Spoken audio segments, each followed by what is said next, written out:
Hello friends, मैं मुस्कान। जैसे कि मैंने आपको पिछली वीडियो में अपना इलेक्ट्रॉनिक कॉन्फ़िगरेशन की ट्रिक बताई थी कि कैसे बहुत से स्टूडेंट्स होते हैं उनको समझ नहीं आता कि इलेक्ट्रिक कॉन्फ़िगरेशन में पहले एस आएगा, पी ऑर्बिटल आएगा, ये कौन सा ऑर्बिटल पहले आएगा जिसकी एनर्जी ज़्यादा है कम है।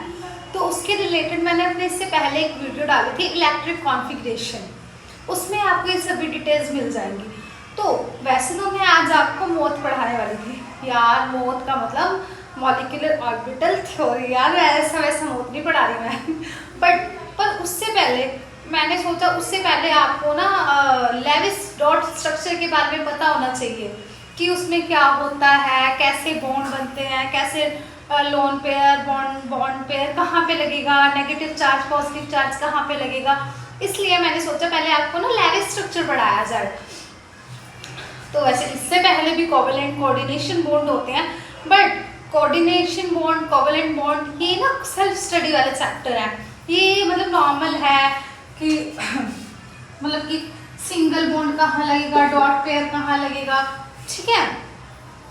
मतलब लोन पेयर क्या होता है और इसमें आता है कि बॉन्ड क्या होता है। तो लोन कोऑर्डिनेशन में हम लोन पेयर के बारे में पढ़ते हैं। इसमें कुछ नहीं होता, एक लोन पेयर देता है और एक एक्सेप्ट करता है, बस ये ऐसे ही होता है। ये नॉर्मल सेल्फ स्टडी वाले चैप्टर है, ये सब तो आप खुद ही पढ़ लोगे, ठीक है। हम पढ़ेंगे क्या पढ़ेंगे हम लेविस डॉट स्ट्रक्चर, ठीक है।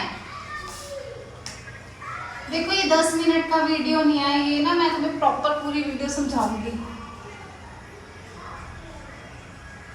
स्ट्रक्चर अब देखो आपने पढ़ा होगा SO4 2 नेगेटिव, ठीक है। कैसे बनता है इसका डायग्राम, SO नेगेटिव चार्ज, ठीक है। आपने पढ़ा होगा O2, अब कहाँ डबल बॉन्ड कहाँ पे क्या लगेगा, ठीक है। अब ये तो बना दिया मैंने हम लेविस स्ट्रक्चर, पर यहाँ पे नेगेटिव चार्ज कैसे आया, यहाँ पे नेगेटिव चार्ज क्यों आया, S के बीच में क्यों आया, इसी के साथ डबल बॉन्ड क्यों लगा, और यहाँ पे लोन पेयर क्यों आया, यहाँ डबल बॉन्ड क्यों आया, ये सब हम स्टडी करते हैं लेविस डॉट स्ट्रक्चर में, ठीक है। तो अब हम लेविस डॉट स्ट्रक्चर में सभी लोन पेयर बॉन्ड पेयर और जितने भी है ना स्ट्रक्चर्स होते हैं ये कैसे आए मैं आपको एग्जांपल के साथ बताऊंगी। तो अब मैंने आपको एग्जांपल तो बता दिया था कि कैसे आया, पर अब इसमें ये बताओ जी नेगेटिव चार्ज पॉजिटिव चार्ज कैसे आया। अब देखो, अब मैंने तुम्हें बताया था कोवेलेंट बॉन्ड तो पता है ना तुम्हें क्या होता है, कोवेलेंट बॉन्ड क्या होता है, कोऑर्डिनेशन बॉन्ड क्या होता है। जो कोवेलेंट बॉन्ड होता है वो क्या होता है, इलेक्ट्रॉन शेयरिंग होता है, और जो कोऑर्डिनेशन बॉन्ड क्या होता है, लोन पेयर दे रहा है और एक्सेप्टर एक्सेप्ट कर रहा है, ठीक है। ये होता है कोवेलेंट कोऑर्डिनेशन बॉन्ड। बट अब हम क्या पढ़ेंगे लेविस डॉट स्ट्रक्चर। अब लेविस के अंदर क्या क्या आता है, लेविस डॉट स्ट्रक्चर के अंदर आता है फर्स्ट इसके अंदर आता है स्ट्रक्चर्स, क्या आते हैं स्ट्रक्चर्स। सेकंड आता है ऑक्टेट रूल। अब ऑक्टेट रूल के अंदर क्या है, ऑक्टेट रूल के अंदर 8 इलेक्ट्रॉन्स क्या होते हैं, 8 इलेक्ट्रॉन्स प्रेजेंट होते हैं किसमें, वैलेंस शेल में, ठीक है। अब जो ये ऑक्टेट रूल है ना, ये ऑक्टेट रूल ही क्या है, लेविस डॉट स्ट्रक्चर की थ्योरी है। समझ रहे हो ना मैं क्या कहना चाहती हूँ, octet rule Lewis dot structure की थ्योरी है। एक ऑक्टेट रूल होता है जो कि सेंट्रल एटम में होता है, और देखो याद रखना जो ऑक्टेट रूल है 8 इलेक्ट्रॉन वैलेंस शेल होता है, पर जो H होता है वो इसमें क्या होता है, एक्सेप्शनल होता है, ठीक है, एक्सेप्शनल होता है ये केस। थ्योरी होती है ऑक्टेट रूल होता है, और H2 है जो एक्सेप्शन होता है। क्यों एक्सेप्शन होता है, क्योंकि इसमें 1 वैलेंस शेल इलेक्ट्रॉन्स प्रेजेंट होते हैं।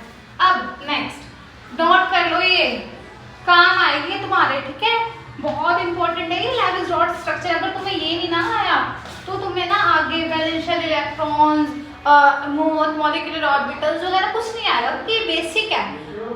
एट द एंड वैसे तो ये ऑक्टेट रूल भी फेल हो गया था, तभी आगे हमने valence shell electrons, valence shell theory आई थी। उतारो फटाफट उतारो, मेरे को आगे भी करना है। ये जब सेंट्रल एटम पे होता है इसको क्या किया जाता है, नेग्लेक्ट कर दिया जाता है। और अगर दोनों ही 8 इलेक्ट्रॉन से ज्यादा होने चाहिए पर कम नहीं होने चाहिए, क्योंकि कम हुआ तो ना जी इसकी क्या होगी आगे जाके जो इसका स्ट्रक्चर है वो कंप्लीट नहीं हो पाता। इसीलिए हमने वैलेंस बॉन्ड थ्योरी आई, ठीक है, valence shell electron repulsion theory आई, फिर मोथ आया मॉलिक्यूलर थ्योरी ऑर्बिटल। इसीलिए आया था क्योंकि अगर कोई वैलेंस शेल इलेक्ट्रॉन्स अगर कम होते हैं तो ये क्या करता है, ये उसका स्ट्रक्चर कवर नहीं कर सकता, इसीलिए ये चीजें आई थी, ठीक है। अब इसके कुछ रूल्स हैं, हम पहले वो रूल्स करेंगे एंड देन उस रूल्स को समझने के बाद फिर हम कुछ एग्जांपल्स करेंगे स्ट्रक्चर्स के। आई होप, मैं चाहती हूँ कि आपको ना ये लैवेंस स्ट्रक्चर कंप्लीट क्लियर हो जाए, ठीक है। मैं इसको रब करती हूँ। इसका मतलब है कोई भी rule of selecting central atom, अगर कोई चीज सेंटर एटम पे आते हैं, मान लो NO2 लिखा है मैंने यहाँ पे, N बीच में आ गया, O यहाँ आ गया, यहाँ O आ गया, मतलब कुछ भी है, तो इसके लिए सबसे मतलब सेंटर में N क्यों आएगा, Y। तो इसके लिए रूल है, क्या रूल है, सबसे पहले देखा जाता है लीस्ट नंबर होना चाहिए, ठीक है, लीस्ट नंबर होना चाहिए एंड उसके बाद इलेक्ट्रॉनिक नंबर क्या होना चाहिए, लीस्ट होना चाहिए, ठीक है। उसके बाद आता है साइज लार्जेस्ट होना चाहिए, ठीक है। उसके बाद आता है कि एटॉमिक नंबर की जो हाइट है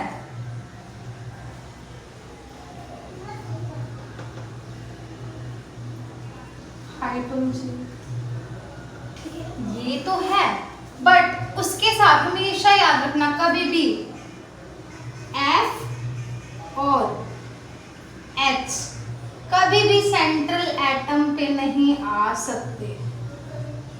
कुछ भी आ जाएगा, क्लोरीन, सिलिकॉन, ऑक्सीजन, नाइट्रोजन, ठीक है, एवरीथिंग, सल्फर, फास्फोरस, कुछ भी ले सकते हो आप, पर F और H कभी भी सेंट्रल एटम पे नहीं आएगा, ठीक है। नोट डाउन कर लो आप, ये पॉइंट बहुत जरूरी है हमारे लिए।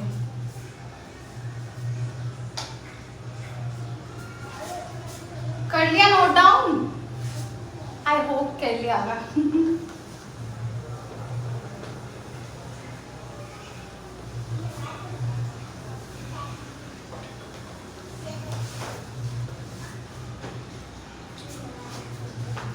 अब एक चीज याद रखना, ऑक्सीजन, नाइट्रोजन, ठीक है, और सल्फर, फास्फोरस, कार्बन और सिलिकॉन, क्लोरीन, इनका सबसे जो वैलेंस शेल है क्या क्या होता है, इसकी 2 होती है, नाइट्रोजन की 4 होती है, ठीक है, सल्फर की कितनी होती है, सल्फर की 6 होती है। हाँ, अब इन सबका हमें हाईएस्ट वैलेंस शेल लिखना है, 5, इसकी 4, सिलिकॉन की 7, नहीं सिलिकॉन की कितनी होती है, 4 होती है, हाँ, और इसकी 7 होती है, 7 तो होती है पर इसकी 1 3 5 7 बन जाती है, ठीक है।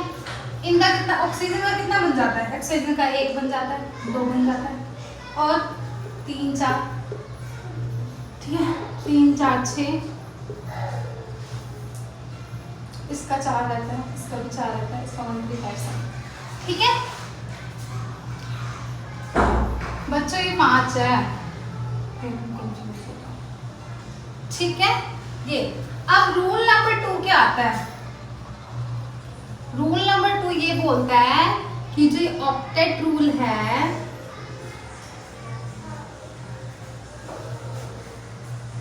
जो कॉर्नर का जो एटम होता है मस्ट बी कंप्लीटेड, ठीक है। ऑक्टेट रूल ये कहता है corner atom must be completed, मतलब देखो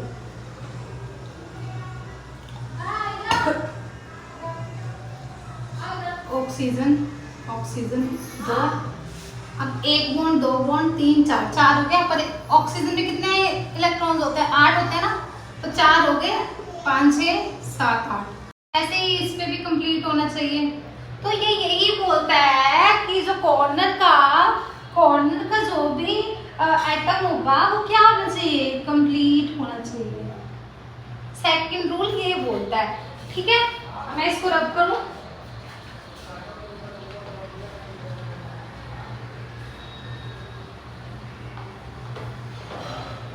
अब हम बात करेंगे थर्ड रूल की। थर्ड रूल क्या बोलता है? थर्ड रूल ये बोलता है, थर्ड रूल ये बोलता है जो सेंट्रल एटम है, सेंट्रल एटम का जो इलेक्ट्रॉन है क्या होना चाहिए? 8 इलेक्ट्रॉन से ज्यादा होना चाहिए। 8 इलेक्ट्रॉन होना चाहिए, 8 इलेक्ट्रॉन से ज्यादा होना चाहिए, ठीक है। ये बोलता है थर्ड रूल। अब मैंने रब कर दिया है। अब मैंने तुम्हें रूल्स लिखवा दी, ठीक है। अब हम रूल की बात करते हैं, रूल नंबर 3। अब रूल नंबर 3 क्या बोलता था? रूल नंबर 3 ये बोलता है कि जो सेंट्रल एटम है, यार ये मार दो, क्या हो गया? सेंट्रल एटम है जिसका इलेक्ट्रॉन है 8 होगा या 8 से ज्यादा होगा, ठीक है। रूल नंबर 4 क्या बोलता है? रूल नंबर 4 ये बोलता है कि जो सेंट्रल एटम की कोवेलेंसी होगी,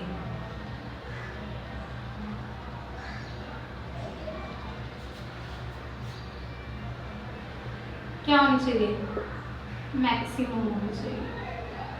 मतलब कि O की कितनी है? 2 है, ठीक है। उसके बाद आ जाता है सल्फर। सल्फर की कितनी है? सल्फर की 6 है, ठीक है। तो उसकी कोवेलेंसी क्या होनी चाहिए? ज़्यादा होनी चाहिए। अब रूल नंबर 5 हम क्या बात करते हैं? रूल नंबर 5 ये बोलता है कि क्या बोलता है? रूल नंबर 5 ये बोलता है if the positive charge there, if the positive charge there, then it will put in the center. For example NH4 है और इस पे पॉजिटिव चार्ज है, तो क्या होगा? NH H H H। तो ये पॉजिटिव चार्ज कहाँ लगेगा? ये बोल रहा है ना if the positive charge there then it will be put on the centre. तो ये हमारा पॉजिटिव चार्ज सेंटर में लगेगा। गाइस नोट कर लो, मजाक नहीं चल रहा, ये बहुत सीरियस टॉपिक है।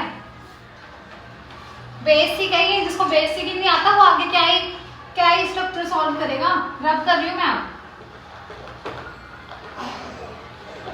करते हैं, रब कर ले 6 नंबर की। अब ये क्या बोलता है? If the negative charge is there, then we put in the corners। समझ रहे हो ना मैं क्या बोल रही हूँ? वो ये बोलता है कि अगर तो नेगेटिव चार्ज होगा तो हम क्या करेंगे? उसको कॉर्नर में पुट करेंगे, जैसे कि NO3 2 नेगेटिव, ठीक है। NO O O तो नेगेटिव, ठीक है। अभी मैं तुम्हें ये नहीं बता रही कि कंप्लीट है नहीं है, ठीक है। मैं जैसे मैं एक एग्जांपल दे रही हूँ कि नेगेटिव चार्ज कहाँ पे लगेगा, ठीक है। इसकी बात हम बाद में करेंगे कि कैसे ये कंप्लीट होगा, कहाँ पे double bond pi bond lone pair लगेगा, ठीक है। ये पता लग गया तुम्हें? ये मेन है, जल्दी से सभी नोट डाउन कर लो, ठीक है। अब मैं इसकी कैलकुलेशन बताऊंगी, कहाँ पे लोन पेयर लगेगा, कहाँ पे बॉन्ड पेयर लगेगा, ठीक है। टोटल बैलेंस कितना है, सब कुछ बताऊंगी, जल्दी नोट